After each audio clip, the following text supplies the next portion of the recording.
ಇದನ್ನ ಇನ್ನೊಂದು ಸಾರಿ ಹೇಳ್ತಾ ಇದ್ದೀವಿ. ಎಷ್ಟನೇ ತರಂಗರಿ ಇದು?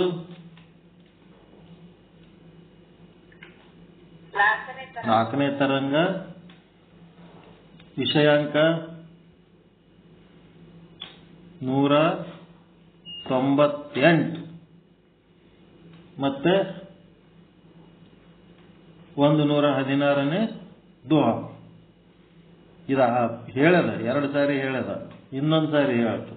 ಯಾಕಂದ್ರೆ ಇದು ಶ್ರವಣ ಮನನ ನಿಧಿಧ್ಯಾಸನ ಎಲ್ಲ ಆಗಬೇಕು. ಇಲ್ಲಿ ಏನದಂದ್ರೆ ಶ್ರುತಿ ಜ್ಞಾನ ಮತ್ತು ಷಟ್ ಪ್ರಮಾಣಗಳು ಮತ್ತು ಕರಣಗಳು, ಇವುದ್ರ ಬಗ್ಗೆ ವಿಚಾರಪೂರ್ವಕವಾದ ಲಕ್ಷಣಗಳು. ವಿಚಾರಪೂರ್ವಕ, ಸುಮ್ಮನೆ ಮೇಲ್ಮೇಲೆ ಹೇಳೋದಿಲ್ಲ, ವಿಚಾರ ಮಾಡಿ ಹೇಳುವಂತ ಲಕ್ಷಣಗಳು.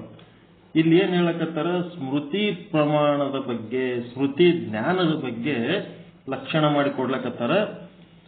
ಷಟ್ ಪ್ರಮಾಣಗಳು ಯಾವ್ಯಾವ ಅಂದ್ರೆ ಪ್ರತ್ಯಕ್ಷ ಪ್ರಮಾಣ, ಅನುಮಾನ ಪ್ರಮಾಣ, ಶಬ್ದ ಪ್ರಮಾಣ, ಉಪಮಾನ ಪ್ರಮಾಣ, ಅರ್ಥಾಪತ್ತಿ ಪ್ರಮಾಣ, ಅನುಪಲಬ್ಧಿ ಪ್ರಮಾಣ ಅಂತ 6 ಪ್ರಮಾಣಗಳು.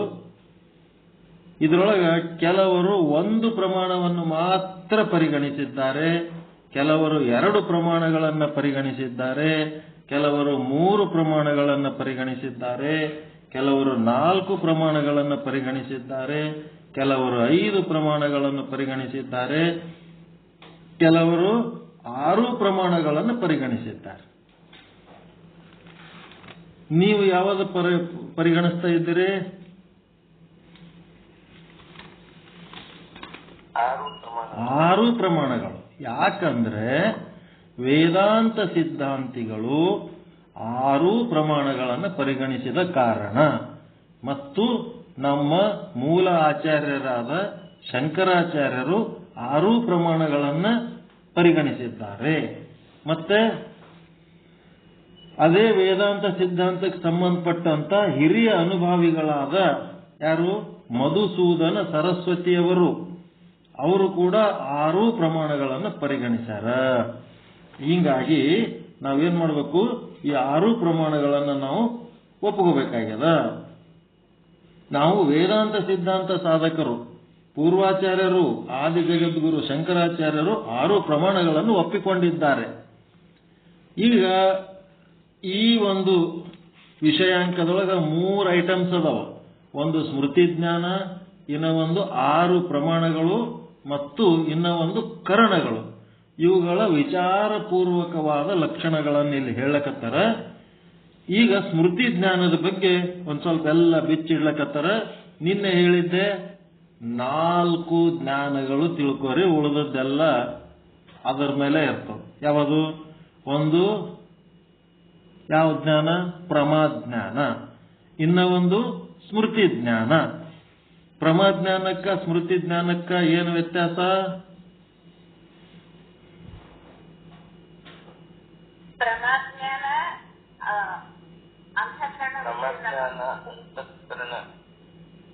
ವರ್ತಮಾನದ ಅನುಭವಗಳು, ಈಗ ಸದ್ಯ ಅನುಭವಿಸ್ಲಕತ್ತಿದ್ದು, ನೀವೇನು ಅನುಭವಿಸ್ಲಕತ್ತೀರಿ ಅದೆಲ್ಲ ಪ್ರಮಾಜ್ಞಾನ. ಕಿವಿಲಿಂದ ಕೇಳಲಕತ್ತಿದ್ದು, ಕಣ್ಣಿಂದ ನೋಡ್ಲಕತ್ತಿದ್ದು, ಮೂಗಿನಿಂದ ಮೂಸಿಸ್ಲಕತ್ತಿದ್ದು, ನಾಲಿಗೆಯಿಂದ ರುಚಿಸ್ಲಕತ್ತಿದ್ದು, ಚರ್ಮದಿಂದ ಮುಟ್ಲಕತ್ತಿದ್ದು, ಇದು ಪ್ರಮಾಜ್ಞಾನ. ಈ ಪ್ರಮಾಜ್ಞಾನವನ್ನ ನೀವು ಅನುಭವಿಸುವಾಗ ಅದರ ಬಗ್ಗೆ ನಿಮಗೇನು ಹೇಳಕ್ ಬರಲ್ಲ. ಅನುಭವಿಸುವಾಗ ಹೇಳಲಿಕ್ಕೆ ಬರುವುದಿಲ್ಲ. ನೀವು ಹೇಳ್ತಾ ಇದ್ದೀರಿ ಅಂತಂದ್ರೆ ಮೊದಲು ಯಾವಾಗೋ ಅನುಭವಿಸಿದ್ದು ಅದು ಸ್ಮೃತಿ ಜ್ಞಾನ.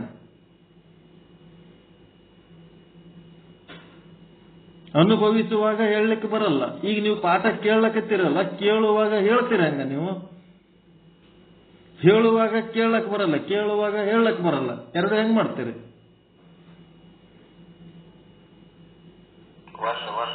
ಒಂದು ಸಲಕ್ಕೆ ಒಂದೇ.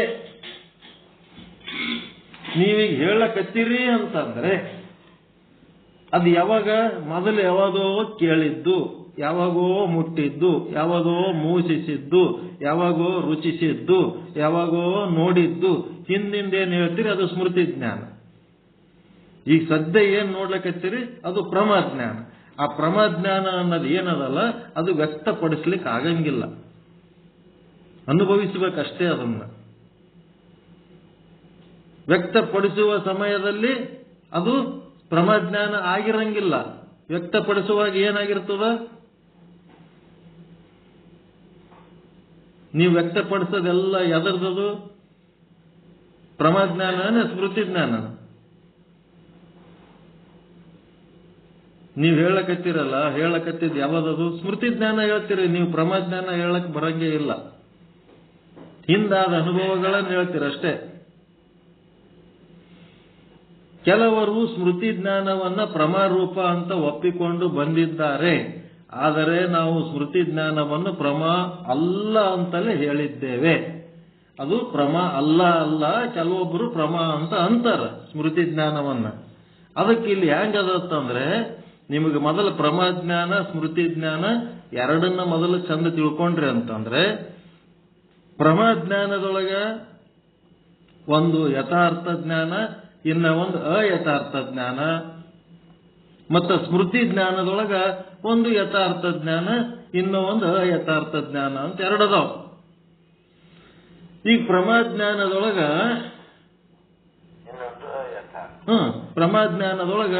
ಯಥಾರ್ಥ ಜ್ಞಾನ ಯಾವುದು, ಅಯಥಾರ್ಥ ಜ್ಞಾನ ಯಾವುದು, ದೃಷ್ಟಾಂತವನ್ನು ಕೊಟ್ಟು ಹೇಳಿ. ಪ್ರಮಾಜ್ಞಾನದೊಳಗ ಯಥಾರ್ಥ ಜ್ಞಾನ ಅಂತಂದ್ರ ಈ ಜೀವಂತ ಹುಲಿ ಏನ್ ನೋಡ್ತೀವಿ ಅದು ಯಥಾರ್ಥ ಜ್ಞಾನ, ಈಶ್ವರ ಸೃಷ್ಟಿ. ಚಿತ್ರದೊಳಗ ಹುಲಿ ಏನ್ ನೋಡ್ತೀವಿ ಅದು ಅಯಥಾರ್ಥ ಜ್ಞಾನ. ಕಲಾಕಾರನ ಸೃಷ್ಟಿ, ಈಶ್ವರನ ಸೃಷ್ಟಿ. ಈಶ್ವರನ ಸೃಷ್ಟಿಯ ಹುಲಿ ಜೀವಂತದ. ಆ ಜೀವಂತ ಹುಲಿ ನೋಡಿದ್ರೆ ನಿಮಗೆ ಅಂಜಿಕೆ ಬರ್ತದೋ ಪ್ರೀತಿ ಬರ್ತದೋ, ನೀವು ಹೆಂಗ್ ಅದ್ರ ಸಂಗಟ ನಡ್ಕೊಂಡಿರಿ ಅದ್ರ ಮೇಲೆ ಡಿಪೆಂಡ್ ಅದ.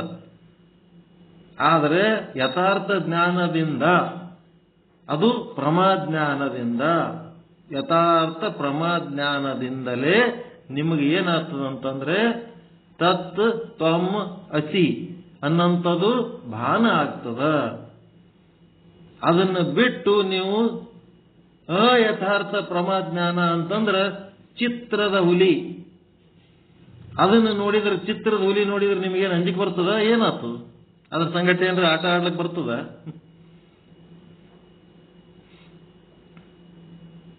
ಏನಾರ ಪರಿಣಾಮ ಆಗ್ತದೇನ್ರಿ ಚಿತ್ರದಾಗಿಂದ ಹುಲಿ ನೋಡಿದ್ರ? ಏನಾಗಲ್ಲ. ಅದಕ್ಕೆ ಅದು ಕೆಲ್ಸಕ್ಕೆ ಬರಲಾರ್ದು. ಅಯಥಾರ್ಥ ಪ್ರಮಾಜ್ಞಾನನು ಕೆಲ್ಸಕ್ಕೆ ಬರಲ್ಲ. ಆಯ್ತು, ಇವಾಗ ಚಿತ್ರದ ಹುಲಿ ನಿಮ್ ಕಣ್ಣೆದರಿದ್ದಕ್ಕೆ ಅದು ಪ್ರಮಾಜ್ಞಾನ ಆಗ್ಯದ. ಇನ್ನು ಅದೆಲ್ಲ ನೋಡಿ ಕರೆ ಹುಲಿ ಒಳಗೆ ಹೋಗಿ ನೋಡಿರಿ, ಹೊರಗೆ ಚಿತ್ರದ ಹುಲಿನೂ ನೋಡಿರಿ, ನೋಡಿ ಮನಿಗೆ ಬಂದು ಬಿಟ್ಟಿರಿ. ಮರುದಿನ ಕಟ್ಟಿ ಮೇಲೆ ಕೂತೀರಿ ನಿಮ್ ಫ್ರೆಂಡ್ಸ್ ಸಂಗಟ. ಅವಾಗ ನೀವೇನ್ ಹೇಳ್ತೀರಿ? ಝೂಕ್ ಹೋಗಿದ್ದೇವಪ್ಪ, ಕರೆ ಹುಲಿ ನೋಡಿದೆವು. ಅದೆಂತದದು? ಸರ್ಕಸ್ನಾಗ ನೀವು ಕರೆ ಹುಲಿ ನೋಡಿದ್ದು ಹೇಳಕ್ ಯಥಾರ್ಥ ಸ್ಮೃತಿ ಜ್ಞಾನ. ಮತ್ತ ಅದೇ ಹುಲಿದ ಚಿತ್ರ ಹೊರಗೆ ಹಾಕಿರ್ತಾರಲ್ಲ ಸರ್ಕಸ್ನಾಗ, ಆ ಚಿತ್ರನೂ ನೋಡಿರ್ತೀರಿ ನೀವು.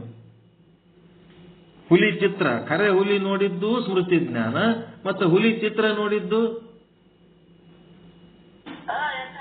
ಅಯಥಾರ್ಥ ಸ್ಮೃತಿ ಜ್ಞಾನ. ಕರೆ ಹುಲಿ ಸರ್ಕಸ್ನಾಗ ನೋಡಿದ್ದು ನಿನ್ನೆ ನೋಡಿರಿ, ಮೊನ್ನೆ ನೋಡಿರಿ, ಎಂದೋ ಹಿಂದೆ ನೋಡಿದ್ದು ಅದೆಲ್ಲ ಸ್ಮೃತಿ ಜ್ಞಾನ. ಅದು ಕರೆ ಇರ್ಬೋದು ಅಥವಾ ಚಿತ್ರ ಇರ್ಬೋದು, ಯಥಾರ್ಥ ಇರ್ಬೋದು ಅಯಥಾರ್ಥ ಇರ್ಬೋದು. ಯಥಾರ್ಥ ಸ್ಮೃತಿ ಜ್ಞಾನವನ್ನ ಕೆಲವು ಪಂಡಿತರು ಏನಂದರ ಪ್ರಮಾಜ್ಞಾನ ಅಂತ ಅಂದರ. ಅದನ್ನ ನಮ್ಮ ವೇದಾಂತ ಸಿದ್ಧಾಂತಿಗಳು ಪರಿಗಣಿಸಿಲ್ಲ. ಯಾಕೆ ಪರಿಗಣಿಸಂಗಿಲ್ಲ ಅಂತಂದ್ರೆ, ಅದರಿಂದ ತತ್ವಮಸಿ ಅಹಂ ಬ್ರಹ್ಮಾಸ್ಮಿ ಅಂತ ನಮ್ಮ ಸಾಧನೆಯ ಗುರಿ ಏನದಲ್ಲ ಆ ಗುರಿ ತಲುಪಂಗಿಲ್ಲ, ಅದು ಭಾನ ಆಗುವಂಗಿಲ್ಲ. ಕೆಲವರು ಸ್ಮೃತಿ ಜ್ಞಾನವನ್ನ ಪ್ರಮಾರೂಪ ಅಂತ ಒಪ್ಪಿಕೊಂಡು ಬಂದಿದ್ದಾರೆ. ಆದರೆ ನಾವು ಸ್ಮೃತಿ ಜ್ಞಾನವನ್ನು ಪ್ರಮಾ ಅಲ್ಲ ಅಂತಲೇ ಹೇಳಿದ್ದೇವೆ. ಅದಕ್ಕೆ ಕಾರಣವನ್ನು ಹೇಳಿದ್ದೇವೆ. ಅದು ಯಾಕ ಸ್ಮೃತಿ ಜ್ಞಾನ ಏನದಲ್ಲ ಪ್ರಮಾಣಜನ್ಯವಲ್ಲ, ಅದು ಪ್ರತ್ಯಕ್ಷ ಪ್ರಮಾಣನೂ ಅಲ್ಲ, ಅನುಮಾನ ಪ್ರಮಾಣನೂ ಅಲ್ಲ, ಉಪಮಾನ ಪ್ರಮಾಣ ಅಲ್ಲ, ಶಬ್ದ ಪ್ರಮಾಣ ಅಲ್ಲ, ಅರ್ಥಪತ್ತಿ ಪ್ರಮಾಣ ಅಲ್ಲ, ಅನುಪಲಬ್ಧಿ ಪ್ರಮಾಣ ಅಲ್ಲ. 6 ರೀತಿ ಪ್ರಮಾಣಗಳಲ್ಲಿ ಅದು ಇಲ್ಲ ಸ್ಮೃತಿ ಜ್ಞಾನ. ಅದಕ್ಕೆ ನಾವು ಅದನ್ನು ಪ್ರಮಾಣಜನ್ಯ ಅಲ್ಲದ ಕಾರಣ ನಾವು ಅದನ್ನು ಒಪ್ಪುಕೊಳ್ಳಂಗಿಲ್ಲ.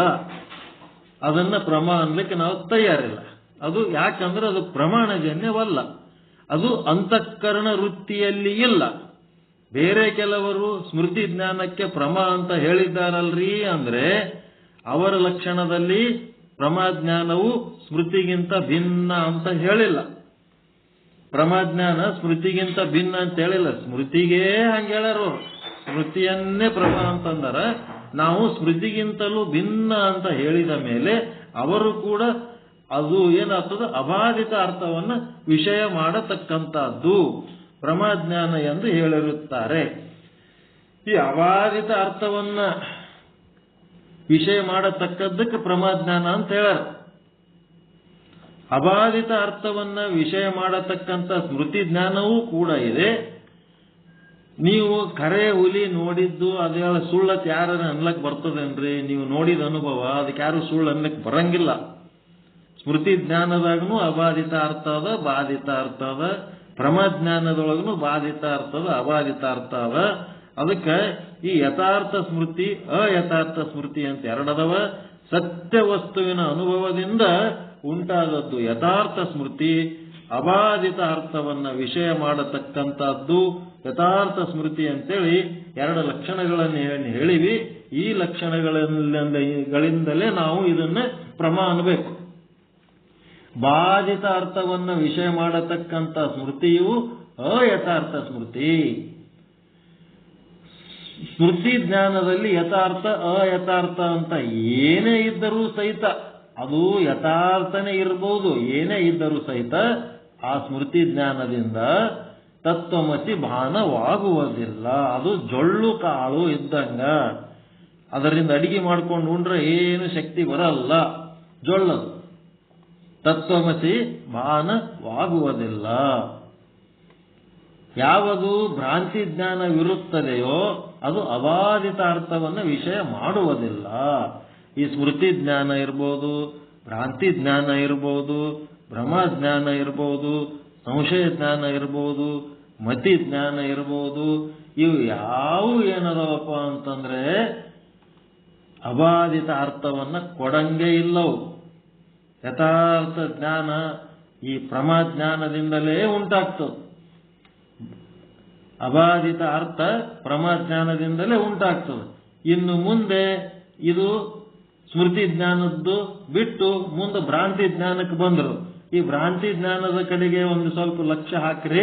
ಭ್ರಾಂತಿ ಜ್ಞಾನ ಅಂದರೆ ರಜ್ಜುವಿನಲ್ಲಿ ತೋರುವ ಸರ್ಪ, ಶುಕ್ತಿಯಲ್ಲಿ ತೋರುವ ಬೆಳ್ಳಿ, ಮೋಟು ಮರದಲ್ಲಿ ತೋರುವ ಕಳ್ಳ. ಏನ್ ಕಾಣ್ಲಕತ್ತದ ನಿಮಗೀಗ? ಬರೀ ದೃಷ್ಟಾಂತ ಆಯ್ತು. ಸಿದ್ಧಾಂತದೊಳಗ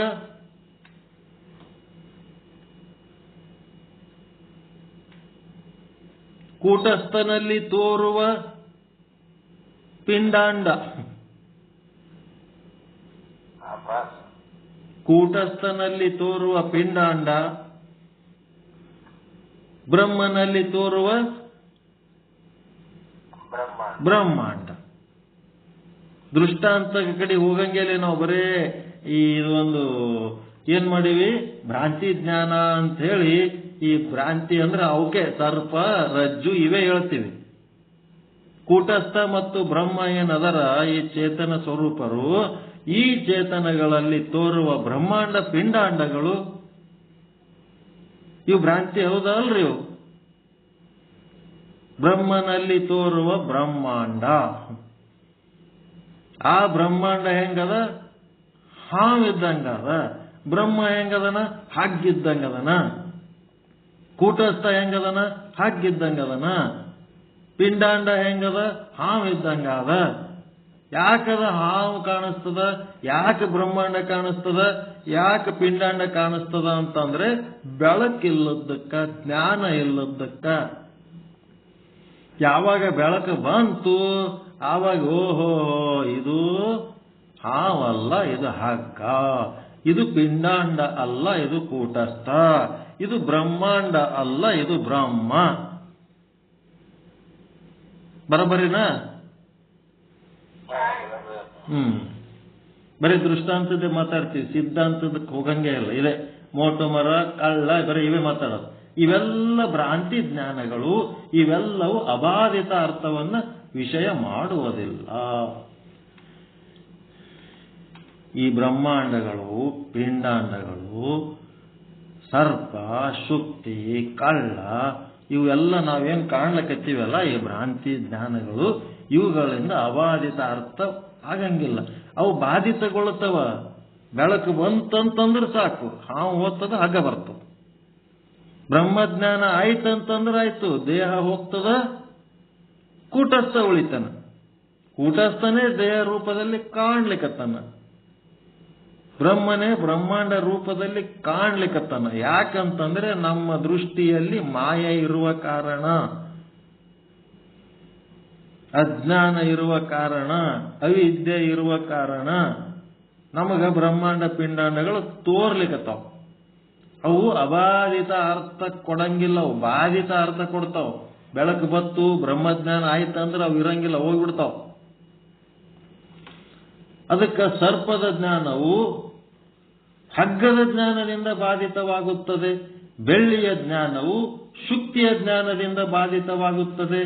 ಕಳ್ಳನ ಜ್ಞಾನವು ಮೋಟು ಮರದ ಜ್ಞಾನದಿಂದ ಬಾಧಿತವಾಗುತ್ತದೆ. ಮತ್ತ ಸಿದ್ಧಾಂತದೊಳಗ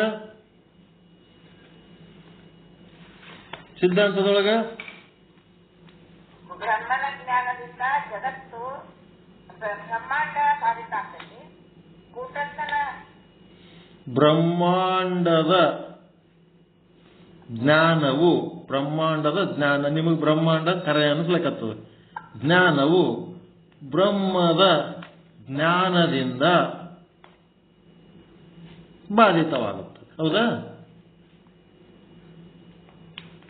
ಬ್ರಹ್ಮಾಂಡದ ಭ್ರಾಂತಿ ಆಗ್ತದೆ.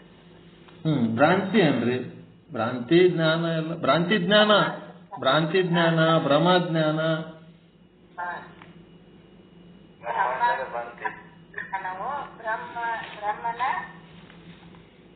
ಬ್ರಹ್ಮದ ಜ್ಞಾನದಿಂದ. ಮತ್ತೆ ಪಿಂಡಾಂಡದ ಬ್ರಹ್ಮಜ್ಞಾನವು ಕೂಟಸ್ಥನ ಜ್ಞಾನದಿಂದ ಬಾಧಿತ ಹೊಂದುತ್ತದೆ.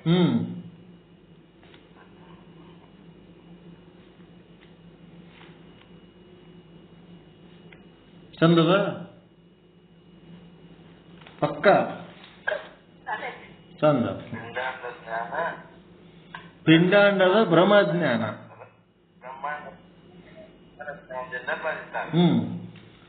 ದೇಹ ಅನ್ನೋದು ಇಲ್ಲ, ಸುಮ್ಮನೆ ತೋರ್ಲಕತ್ತದ. ದೇಹ ಅನ್ನೋದು ಇಲ್ಲ, ಸುಮ್ಮನೆ ತೋರ್ಲಕತ್ತದತ್ತ ಗುರುಗಳು ಹೇಳಿ ಹೇಳಿ ಹೇಳಿ ಎಷ್ಟೋ ಮಂದಿ ಗುರುಗಳು ಸತ್ತವ. ಆದ್ರೂ ದೇಹನೇ ಸತ್ಯವಾಗಿ ಕಾಣ್ಲಕತ್ತದಲ್ಲ, ಇದು ಭ್ರಾಂತಿ. ಹೇಳಿದ್ರೆ ತಿಳ್ಕೊಳಕ್ಕಾಗಲ್ಲ. ಬ್ರಹ್ಮಾಂಡ ಅನ್ನೋದು ತೋರ್ಲಿಕ್ಕತ್ತದ, ಅಲ್ಲಿ ಬ್ರಹ್ಮಾಂಡ ಅನ್ನೋದು ಇಲ್ಲವೇ ಇಲ್ಲ. ಏನಿದ್ದದ್ದೆಲ್ಲ ಬ್ರಹ್ಮನೇ ಅಂತ ಗುರುಗಳು ಹೇಳಿ ಹೇಳಿ ಸತ್ತೋದ್ರು. ಅವ್ರದ್ದು ಸಮಾಧಿ ಕಟ್ಟಿ ರುದ್ರಾಭಿಷೇಕ ಮಾಡ್ಲಿಕ್ಕತ್ತಾರೆ ಹೊರತು ಬ್ರಹ್ಮಾಂಡದ ಸತ್ಯತ್ವ ಬುದ್ಧಿ ಕಳ್ಕೊಳ್ಳಿಲ್ಲ. ಹೆಂಗದ? ಅದು ಬಹಳ ಕಷ್ಟದ ಕೆಲಸ. ಅದು ಇವು ಬಾಧಿತ ಅರ್ಥವನ್ನ ವಿಷಯ ಮಾಡುತ್ತವೆ. ಬ್ರಹ್ಮಾಂಡ, ಪಿಂಡಾಂಡ, ಸರ್ಪ, ಬೆಳ್ಳಿ, ಕಳ್ಳ ಇವೆಲ್ಲ ಭ್ರಮಜ್ಞಾನಗಳು ಬಾಧಿತ ಅರ್ಥವನ್ನು ವಿಷಯ ಮಾಡುತ್ತವೆ, ಅಬಾಧಿತ ಅರ್ಥವನ್ನು ವಿಷಯ ಮಾಡುವುದಿಲ್ಲ. ಆದ್ದರಿಂದ ಪ್ರಮಾದ ಲಕ್ಷಣವು ಭ್ರಾಂತಿ ಜ್ಞಾನದಲ್ಲಿ ಹೋಗುವುದಿಲ್ಲ. ಈ ಪ್ರಮಾ ಅಂತೇನದ ಲಕ್ಷಣ, ಅದು ಏನದ ಭ್ರಾಂತಿ ಜ್ಞಾನದೊಳಗೆ ಹೋಗಂಗಿಲ್ಲ. ಅದರ ಸಂಘಟಿತ ಸೇರಂಗಿಲ್ಲ. ಅದೇ ಬೇರೆ, ಇದೇ ಬೇರೆ. ಭ್ರಾಂತಿ ಜ್ಞಾನನೇ ಬೇರೆ, ಪ್ರಮಾ ಜ್ಞಾನನೇ ಬೇರೆ. ಭ್ರಾಂತಿ ಜ್ಞಾನವನ್ನು ನಾವು ಪ್ರಮಾ ಅಂತ ಒಪ್ಪುವುದಿಲ್ಲ. ಸ್ಮೃತಿ ಜ್ಞಾನವನ್ನು ನಾವು ಯಥಾರ್ಥ ಇದ್ದರೇನೋ ಅಯಥಾರ್ಥ ಇದ್ದರೇನೋ ನಾವು ಸ್ಮೃತಿ ಜ್ಞಾನವನ್ನ ಪ್ರಮಾ ಅಂತ ಒಪ್ಪುವುದಿಲ್ಲ. ಕೆಲವು ಮತಗಳಲ್ಲಿ ಸ್ಮೃತಿ ಜ್ಞಾನವು ಕೂಡ ಪ್ರಮಾಜ್ಞಾನ ಇರುತ್ತದೆ ಎಂದು ಹೇಳುತ್ತಾರೆ. ಅವರ ಮತದಲ್ಲಿ ಸ್ಮೃತಿ ಜ್ಞಾನವು ಅಂತಃಕರಣ ವೃತ್ತಿ ಇರುತ್ತದೆ ಹೊರತು ಅವಿದ್ಯಾ ವೃತ್ತಿ ಇಲ್ಲ. ಯಾಕಂದ್ರ ಅವರೊಳಗೆ ಅವಿದ್ಯಾ ವೃತ್ತಿ ಅನ್ನಂಥದ್ದು ಪರಿಕಲ್ಪನೆನೇ ಇಲ್ಲ. ಅಂತವ್ರು ಏನ್ ಮಾಡ್ತಾರೆ, ಅಂತಃಕರಣದಿಂದಲೇ ಭ್ರಾಂತಿ ಜ್ಞಾನ ಉಂಟಾಗ್ತದಂತೇಳಿ ವಾದ ಮಾಡ್ತಾರ. ಹಳಿ ಕಾಲದ ವಾದ ಮಾಡೋರ್ ಬಲ್ಲಿ ಈ ಒಂದು ಅಂತಃಕರಣ ವೃತ್ತಿ ಅವಿದ್ಯಾ ವೃತ್ತಿ ಅಂತೇಳಿ ಮುಂದುವರೆದವ್ರು ಏನ್ ಮಾಡ್ಯಾರ, ಎರಡು ಭಾಗ ಮಾಡ್ಯಾರ. ಅದಕ್ಕಿಂತ ಹಿಂದಿನವರಿಗೆ ಒಂದೇ ಅದ, ಅಂತಃಕರಣ ವೃತ್ತಿ ಒಂದೇ ಅದ ಅವ್ರ ಹತ್ರ. ಅವಿದ್ಯಾ ವೃತ್ತಿ ಅನ್ನೋದು ಅಲ್ಲಿ ಪರಿಕಲ್ಪನೆ ಬಂದಿಲ್ಲ. ಅಂಥವ್ರದ್ದು ಬುಕ್ಗಳು ನಿಮ್ಮ ಕೈಗೆ ಏನಾರ ಸಿಕ್ಕು ಅಂತಂದ್ರೆ ಅವ್ರ ಅಂತಃಕರಣದಿಂದಲೇ ಭ್ರಾಂತಿ ಜ್ಞಾನ ಉಂಟಾಗ್ತದ ಅಂತ ಹೇಳಿರ್ತಾರೆ. ಅಂತ ಸಮಯದಲ್ಲಿ ನೀವು ತಲೆ ಕೆಡಿಸ್ಕೋಬಾರದು. ಅವರೊಳಗ ಈ ವೃತ್ತಿ ಇಲ್ಲ. ಯಾವ ವೃತ್ತಿ? ಅವಿದ್ಯಾ ವೃತ್ತಿ ಇಲ್ಲ. ಅವರ ಬರೆಯುವ ಸಾಧನೆ ಮತ್ತದೇನದಲ್ಲ, ಸ್ಕ್ರಿಪ್ಟ್ ಲೇಖನದಲ್ಲಿ ಅಂತಃಕರಣ ಇದರದು ಅವಿದ್ಯಾ ವೃತ್ತಿಯ ಪರಿಕಲ್ಪನೆನೇ ಇಲ್ಲ. ಮತ್ತವ್ರು ಏನ್ ಮಾಡ್ಬೇಕು? ಅವಿದ್ಯಾ ವೃತ್ತಿ ಪರಿಕಲ್ಪನೆ ಇಲ್ಲ ಅಂತಂದ್ಮೇಲೆ ಅಂತಃಕರಣ ವೃತ್ತಿಲಿಂತ ಬ್ರಹ್ಮಜ್ಞಾನ ಉಂಟಾಗ್ತದಂತ ಹೇಳ್ಬೇಕಲ್ಲ ಅವರು. ಅವ್ರಿಗೆ ಬೇರೆ ದಾರಿ ಇಲ್ಲ.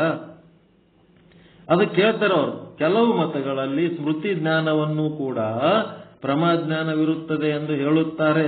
ಅವರ ಮತದಲ್ಲಿ ಸ್ಮೃತಿ ಜ್ಞಾನವು ಅಂತಃಕರಣ ವೃತ್ತಿ ಇರುತ್ತದೆ ಹೊರತು ಅವಿದ್ಯಾ ವೃತ್ತಿ ಇಲ್ಲ. ಅವರ ಸ್ಮೃತಿ ಜ್ಞಾನವನ್ನು ಅಂತಃಕರಣ ವೃತ್ತಿ ಅಂತ ತಿಳಿದುಕೊಂಡಿದ್ದಾರೆ. ಅವರೇನ್ ಮಾಡ್ಯಾರ, ಸ್ಮೃತಿ ಜ್ಞಾನವನ್ನು ಅಂತಃಕರಣ ವೃತ್ತಿ ಅಂತ ತಿಳ್ಕೊಂಡಾರ. ಪ್ರಮಾಜ್ಞಾನವು ಸ್ಮೃತಿ ಜ್ಞಾನಕ್ಕಿಂತ ಭಿನ್ನ ಅಂತ ಅವರು ಲಕ್ಷಣ ಮಾಡೇ ಇಲ್ಲ, ಬೈಫರ್ಕೇಶನ್ ಮಾಡಿಲ್ಲ ಅವರು. ಅಂತಃಕರಣ ವೃತ್ತಿ ಅವಿದ್ಯಾ ವೃತ್ತಿ ಅಂತೇಳಿ ಎರಡು ಭಾಗ ಮಾಡಿಲ್ಲ ಅವರು. ಪ್ರಮಾಜ್ಞಾನವೂ ಸ್ಮೃತಿ ಜ್ಞಾನಕ್ಕಿಂತ ಭಿನ್ನ ಅಂತ ಅವ್ರ ಲಕ್ಷಣ ಮಾಡಿಲ್ಲ. ಅಲ್ಲಿ ಯಾಕೆ ಮಾಡಿಲ್ಲ ಅಂದ್ರೆ ಅಂತಃಕರಣ ವೃತ್ತಿ ಮತ್ತು ಅವಿದ್ಯಾ ವೃತ್ತಿ ಅಂತ ಎರಡು ಸೆಪರೇಟ್ ಇಲ್ಲ ಅವ್ರ ಬಲ್ಲಿ. ಇಲ್ಲದಕ್ಕೆ ಅವ್ರು ಮಾಡ್ಲಿಕ್ಕೆ ಹೋಗಿಲ್ಲ. ಅವರ ಮತದಲ್ಲಿ ಅವಿದ್ಯಾ ವೃತ್ತಿಯೇ ಇಲ್ಲ.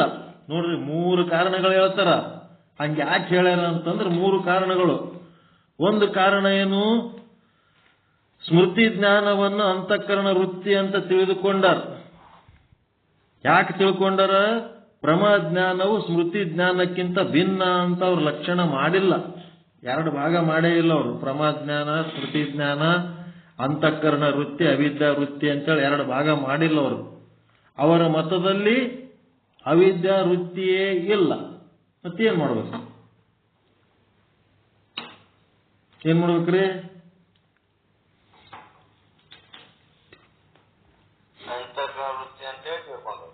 ಅಂತಃಕರಣ ವೃತ್ತಿ ಅಂತ ತಿಳ್ಕೊಂಡಾರ.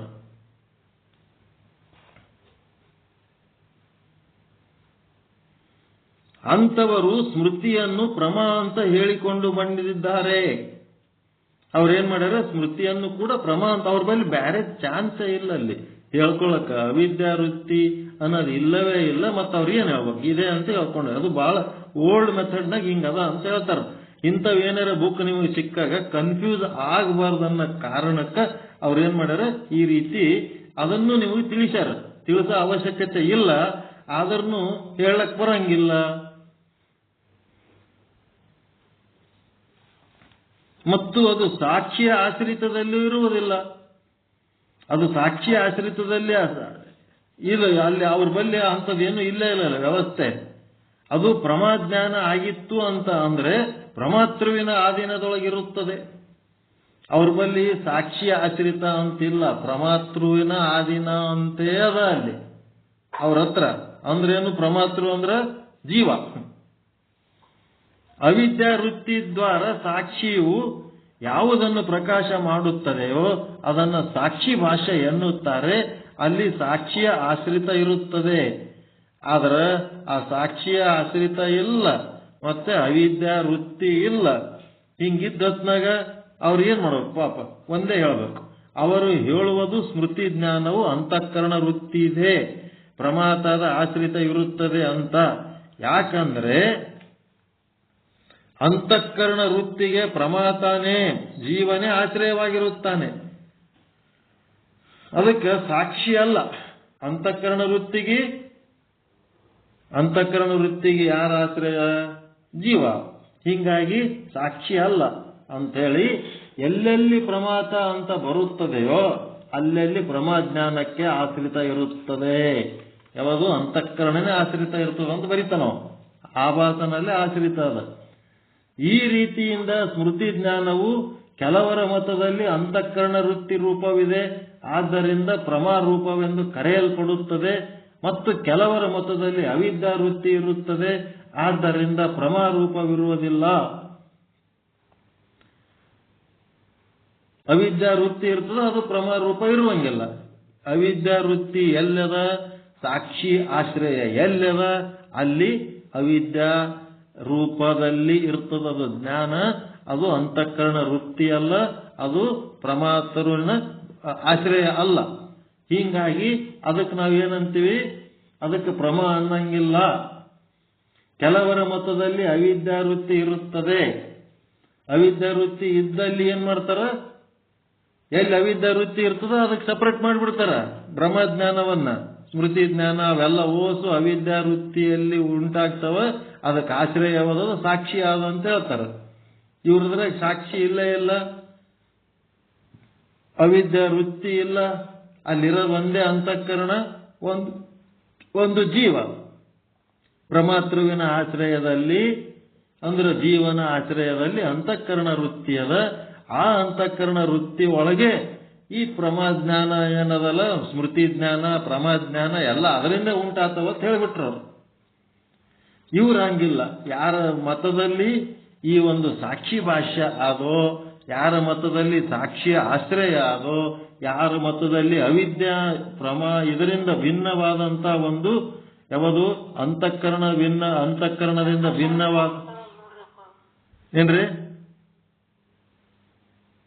ಅಂತಃಕರಣದಿಂದ ಭಿನ್ನವಾದ ಒಂದು ಅವಿದ್ಯಾ ವೃತ್ತಿ ಅಂತ ಆದೋ ಅವ್ರೇನ್ ಮಾಡ್ತಾರ?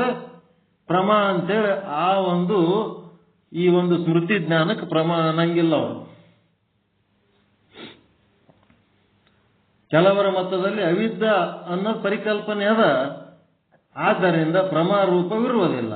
ಭ್ರಾಂತಿ ಜ್ಞಾನ ಹಾಗೂ ಸಂಶಯ ಜ್ಞಾನ ಎರಡೂ ಸರ್ವರ ಮತದಲ್ಲಿ ಅವಿದ್ಯಾ ವೃತ್ತಿಯಲ್ಲೇ ಇರುತ್ತವೆ ಮತ್ತು ಸಾಕ್ಷಿಯ ಆಶ್ರಿತದಲ್ಲೇ ಇರುತ್ತವೆ. ಇದರಲ್ಲಿ ಯಾವ ವಿವಾದವೂ ಇರುವುದಿಲ್ಲ, ತಕರಾರಿಲ್ಲ. ತಕರಾರು ಇರುವುದು ಸ್ಮೃತಿ ಜ್ಞಾನದಲ್ಲಿ ಮಾತ್ರ. ಈ ಭ್ರಾಂತಿ ಜ್ಞಾನ ಸಂಶಯ ಜ್ಞಾನದ್ದೇನು ಸಮಸ್ಯೆ ಇಲ್ಲ. ಈ ತಕರಾರು ಇರೋದೇನದ ಸ್ಮೃತಿ ಜ್ಞಾನದಾಗ ಮಾತ್ರ ಅದ. ಅದಕ್ಕೆ ಕೊನೆಯಲ್ಲಿ ನಿರ್ಣಯ ಏನದ? ವಿಚಾರ ಮಾಡಿ ನೋಡಿದ್ದಾದರೆ ಸ್ಮೃತಿ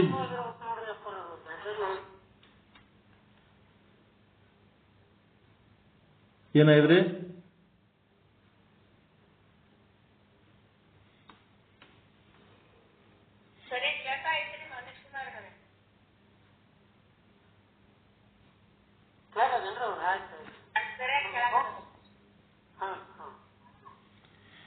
ವಿಚಾರ ಮಾಡಿ ನೋಡಿದ್ದಾದರೆ ಸ್ಮೃತಿ ಜ್ಞಾನವೂ ಕೂಡ ಅವಿದ್ಯಾ ವೃತ್ತಿಯೇ ಇರುತ್ತದೆ. ವಿಚಾರ ಮಾಡಿ ನೋಡಿದ್ರ ಸ್ಮೃತಿ ಜ್ಞಾನ ಅವಿದ್ಯಾ ವೃತ್ತಿನೇ ಇರುತ್ತದೆ ಮತ್ತು ಸಾಕ್ಷಿಯ ಆಶ್ರಿತದಲ್ಲಿ ಇರುತ್ತದೆ. ಅದು ಪ್ರಮಾ ರೂಪವಲ್ಲ. ಆಯ್ತು, ವಿಚಾರ ಮಾಡಿ ನೋಡಿದ್ರ ಅದು ಏನದ? ಸಾಕ್ಷಿಯ ಆಶ್ರಿತದಲ್ಲೇ ಅದ ಮತ್ತು ಅವಿದ್ಯಾ ವೃತ್ತಿನೇ ಆದ. ಏಕೆಂದರೆ ಯಾರು ವೇದಾಂತ ಸಂಪ್ರದಾಯವನ್ನು ಬಲ್ಲವರು ಇರುವರೋ ಅವರಿಂದ ಪ್ರಮಾಜ್ಞಾನವನ್ನು 6 ಪ್ರಕಾರವೆಂದು ಹೇಳಲ್ಪಟ್ಟಿದೆ. ಆ ಪ್ರಮಾಜ್ಞಾನವನ್ನು 6 ಪ್ರಕಾರ ಅಂತ ಹೇಳ್ಯಾರ. 6 ಪ್ರಕಾರದ ಜ್ಞಾನಗಳು ಯಾವ್ಯಾವು ಅಂತ ಹೇಳ್ಯಾರಿಲ್ಲ. ಯಾವ ಪ್ರಮಾಣದಿಂದ ಯಾವ ಜ್ಞಾನ ಆಗ್ತದಂತ ಹೇಳ್ಯಾರ. ಪ್ರತ್ಯಕ್ಷ ಪ್ರಮಾಣದಿಂದ ಪ್ರತ್ಯಕ್ಷ ಪ್ರಮಾಜ್ಞಾನ, ಅನುಮಾನ ಪ್ರಮಾಣದಿಂದ ಅನುಮಿತಿ ಪ್ರಮಾಣ ಜ್ಞಾನ, ಶಬ್ದ ಪ್ರಮಾಣದಿಂದ ಶಾಬ್ದಿ ಪ್ರಮಾಜ್ಞಾನ, ಉಪಮಾನ ಪ್ರಮಾಣದಿಂದ ಉಪಮಿತಿ ಪ್ರಮಾಜ್ಞಾನ, ಅರ್ಥಾಪತ್ತಿ ಪ್ರಮಾಣದಿಂದ ಅರ್ಥಾಪತ್ತಿ ಪ್ರಮಾಜ್ಞಾನ, ಅನುಪಲಬ್ಧಿ ಪ್ರಮಾಣದಿಂದ ಅನುಪಲಬ್ಧಿ ಪ್ರಮಾಜ್ಞಾನ ಅಂತ ಇವು 6 ರೀತಿ ಜ್ಞಾನಗಳು ಹೇಳ್ಯಾರ. ಇಲ್ಲಿ ಏನದಪ್ಪ ಅಂತಂದ್ರೆ ಈ 6 ಜ್ಞಾನಗಳ ಪಟ್ಟಿ ಒಳಗ ಸ್ಮೃತಿ ಜ್ಞಾನ ಸೇರಿಸಿಲ್ಲ. ಸೇರಿಸಬೇಕಾಗಿತ್ತು. ಅದು ಆಕ್ಚುಯಲ್ ಪ್ರಮಾಜ್ಞಾನನೇ ಇತ್ತು ಅಂದ್ರೆ ಸೇರಿಸಬೇಕಾಗಿತ್ತು. ಅದಕ್ಕೆ ಅದು ಏನದ, ಅಂತಃಕರಣದ ಒಂದು ಏನದಲ್ಲ ಪ್ರಮಾತೃ ಜೀವನ ಆಶ್ರಯದಲ್ಲಿ ಆ ಸ್ಮೃತಿ ಜ್ಞಾನ ಇಲ್ಲ. ಅದನ್ನ ನಾವು ಪ್ರಮಾಜ್ಞಾನ ಅಂತ ಪರಿಗಣಿಸಿದರೂ ಕೂಡ ಅದರ ಆಶ್ರಯ ಎಲ್ಲದ, ಸಾಕ್ಷಿ ಒಳಗದ, ಆಭಾಸನೊಳಗಿಲ್ಲ. ಹೀಗಾಗಿ ಆ ಒಂದು ವಿಚಾರ ಮಾಡಿ ನೋಡಿದ್ದಾದರೆ ಸ್ಮೃತಿ ಜ್ಞಾನ ಕೂಡ ಅವಿದ್ಯಾ ವೃತ್ತಿಯೇ ಅದ ಅಂತ ಅನ್ಕೊಳ್ಳೋಣ, ಏನ್ ತೊಂದರೆ ಇಲ್ಲ. ಆದರೆ ಅದು ಸಾಕ್ಷಿ ಆಶ್ರಯದಲ್ಲಿರುತ್ತದೆ, ಅದು ಪ್ರಮಾತೃವಿನ ಆಶ್ರಯದಲ್ಲಿ ಇರಂಗಿಲ್ಲ, ಅದು ಪ್ರಮಾರೂಪ ಅಲ್ಲ. ಏಕೆಂದರೆ ಯಾರು ವೇದಾಂತ ಸಂಪ್ರದಾಯವನ್ನು ಬಲ್ಲವರೋ ಅವರು ಈ ಪ್ರಮಾಜ್ಞಾನವನ್ನ ಏನ್ ಮಾಡ್ಯಾರ, 6 ಪ್ರಕಾರವೆಂದು ಹೇಳಲ್ಪಟ್ಟಿರುತ್ತದೆ. ಆ 6 ಪ್ರಕಾರಗಳಲ್ಲಿ ಸ್ಮೃತಿ ಜ್ಞಾನವು ಇರುವುದೇ ಇಲ್ಲ. ಈಗೇನು 6 ಹೇಳಿವಲ್ಲ, ಅದ್ರಾಗ ಸ್ಮೃತಿ ಜ್ಞಾನ ಎಲ್ಲಿ ಇಲ್ಲೇ ಇಲ್ಲ. ಆದ್ದರಿಂದ ಅದು ಪ್ರಮಾ ಅಲ್ಲ. ಮಧುಸೂದನ ಸ್ವಾಮೀಜಿಯವರು ವೇದಾಂತ ಸಿದ್ಧಾಂತದ ಪರಂಪರೆಯಲ್ಲಿ ಅತ್ಯಂತ ಹಿರಿಯ ಅನುಭಾವಿಗಳು. ಮಧುಸೂದನ ಸರಸ್ವತಿಯವರು ಈ ಸ್ಮೃತಿ ಜ್ಞಾನವು ಸಾಕ್ಷಿ ಆಶ್ರಯತ್ವದಲ್ಲಿ ಇರುತ್ತದೆ. ಆಯ್ತು, ನೀವು ಪ್ರಮಾ ಅಂತೀರಿ ಅಂದ್ರೆ ನಾವು ಪ್ರಮಾ ಅಂತೀವಿ, ಇರ್ಲಿ ಬಿಡಪ್ಪ, ನೋ ಪ್ರಾಬ್ಲಮ್. ಆದರೆ ಸ್ಮೃತಿ ನೀವು ನೋಡಿದ್ದು ಕರೆ ಹುಲಿ ನೋಡಿ ಬಂದದ್ದು ಅದನ್ನು ಸುಳ್ಳು ಮಾಡ್ಲಕ್ಕೆ ಯಾರಿಂದ ಸಾಧ್ಯ ಅದ ರೀ? ಸರ್ಕಸ್ನಾಗ ನೋಡಿ ಬಂದಿರಿ, ಒಬ್ಬವ ಕರೆ ಎದುರು ಒಂದು ಹುಲಿ ಇಟ್ಕೊಂಡು ಕೂತಾನ, ಅದನ್ನು ಕರೆ ಇದನ್ನು ಕರೆ. ಆದ್ರೆ ನೀವು ನೋಡಿದ್ದು ಸುಳ್ಳಂತ ಅದು ಅಯಥಾರ್ಥ ಜ್ಞಾನ ಅಥವಾ ಬಾಧಿತ ಅರ್ಥ ಅಂತ ಹೇಳಕ್ ಹೆಂಗ್ ಸಾಧ್ಯ ಅದ?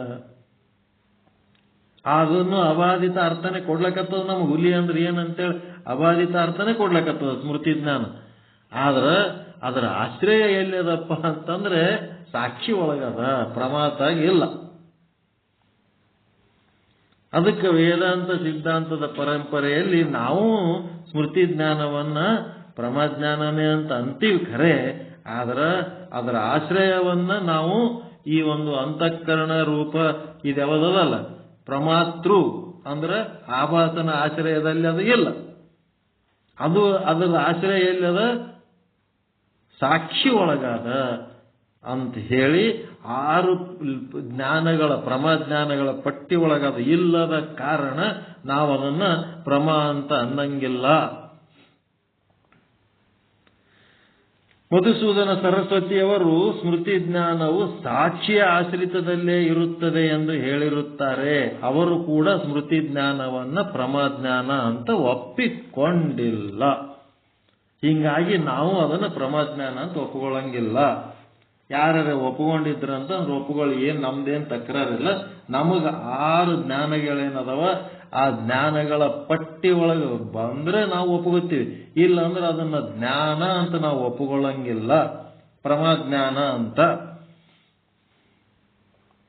ಇಷ್ಟೇ ಇವರ ನಿರ್ಣಯ. ಅದಕ್ಕೇನಾಯ್ತು, ಸ್ಮೃತಿ ಜ್ಞಾನದ ಬಗ್ಗೆ ಅದಕ್ಕೊಂದು ಸ್ಥಾನ ಮಾನ ಕೊಟ್ರು. ಎಂತ ಸ್ಥಾನಮಾನ? ಅಪ್ರಮಾಜ್ಞಾನ ಅಂತ ಕೊಟ್ರು. ಅದು ಸಾಕ್ಷಿ ಆಶ್ರಿತದಲ್ಲಿ ಅದ.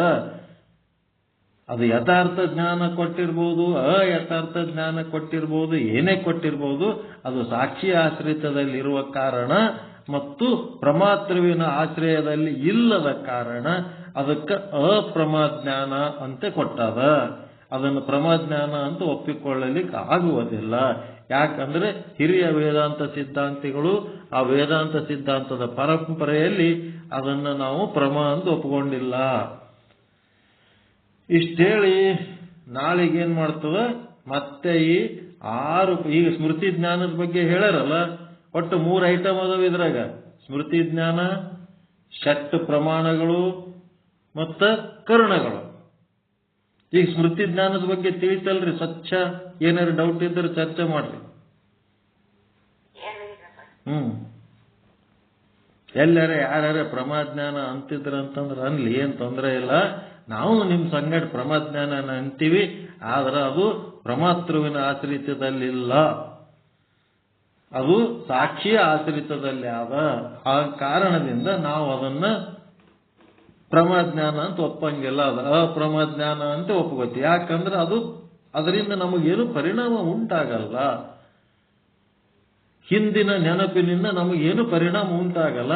ಈಗ ನಿಮ್ಮ ಎದುರು ಒಂದು ಹಾವು ಬಂದರೆ ಪರಿಣಾಮ ಆಗ್ತದೆ. ಹಿಂದೆ ಹಾವು ಎಂದೋ ನೋಡಿದ ಹಾವು ನೆನಪು ಮಾಡಿಕೊಂಡ್ರೆ ಪರಿಣಾಮ ಆಗ್ತದೇನ್ರಿ? ಎಲ್ಲರೇ ಕರೆ ಹಾವೇ ನೋಡಿರಿ, ಅಥವಾ ಚಿತ್ರದ ಹಾವು ನೋಡಿರಿ, ಅಥವಾ ಹಗ್ಗ ಹಾವಿನ ಬದಲಿ ಕತ್ತಲ್ದಾಗ ಹಗ್ಗ ನೋಡಿ ಹಾವು ಅಂತ ತಿಳ್ಕೊಂಡಿರಿ, ಭ್ರಮ ಆಗ್ಯದ, ಏನೇನೋ ಆಗ್ಯದ. ಎಲ್ಲ ಹಾವಿನ ಕತ್ತಿ ಬೆಕ್ಕದಟ್ಟದ ಎಲ್ಲರ ಬಲ್ಲಿ. ಹಿಂದಿನ ಕತ್ತಿ ನೆನಪು ಮಾಡ್ಕೊಂಡ್ರೆ ಅಂಜಿಕೆ ಬರ್ತದೇನ್ರಿ ಅದು? ಈಗ ಸದ್ಯ ಹಾವು ಎದುರು ಬಂದ್ರೆ ಅಂಜಿಕೆ ಬರ್ತದ. ಹಾವು ಎದುರು ಬಂದ್ರೆ ಏನು ಅಂಜಿಕೆ ಬರ್ತದ? ಆ ಅಂಜಿಕೆ, ಆ ಭಾವನೆಗೆ ಸಮಾನವಾದ ಭಾವನೆ ಮತ್ತೆ ಯಾವ್ದಾರ ನೆನಪು ಮಾಡ್ಕೊಂಡ್ರೆ ಉಂಟಾಗ್ಲಿಕ್ಕೆ ಸಾಧ್ಯ ಅದ ಏನು?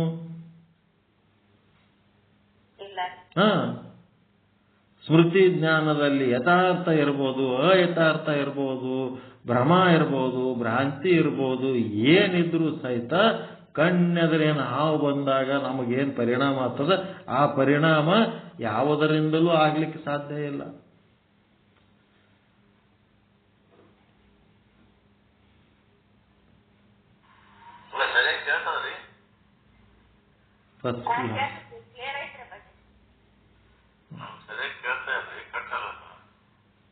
ಏನೋ ನೆಟ್ವರ್ಕ್ ಪ್ರಾಬ್ಲಮ್ ಇರ್ಬೇಕು ನಿಮ್ಮಲ್ಲಿ. ರೆಕಾರ್ಡಿಂಗ್ ಹಾಕ್ತೀವಿ, ಕೇಳಂತ್ರಿ ಆಮೇಲೆ. ಆಯ್ತು, ಉಳಿದ ಭಾಗ ನಾಳೆ ಮುಂಜಾನೆ. ಸಾಕಲ್ರಿ ಇಷ್ಟು ಸ್ಮೃತಿ ಜ್ಞಾನದ ಬಗ್ಗೆ?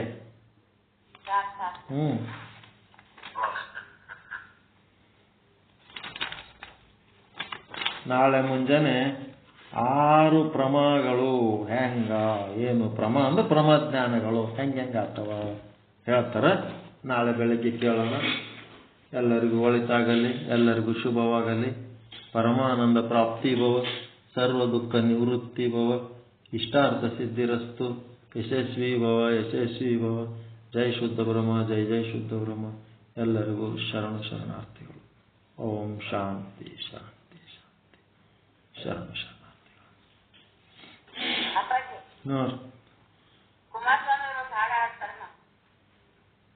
ಅವ್ರಿಗೊಂದು ಹೆಸರು ಅದ ರೀ, ವಿಜಯಲಕ್ಷ್ಮಿ ಅಮ್ಮವ್ರ ಅಂತೇಳಿ. ಕುಮಾರಸ್ವಾಮಿ, ವಿಜಯಲಕ್ಷ್ಮಿ ಕುಮಾರಸ್ವಾಮಿ ಅಂತೇಳಿ.